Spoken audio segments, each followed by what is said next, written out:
चिदानन्दरूप शिवोऽहं शिवोऽहम्।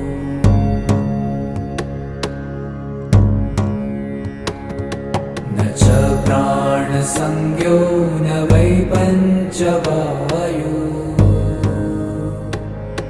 न वा सप्तधातु न वा पञ्चकोश,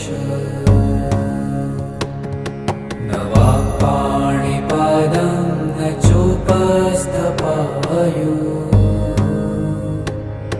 चिदा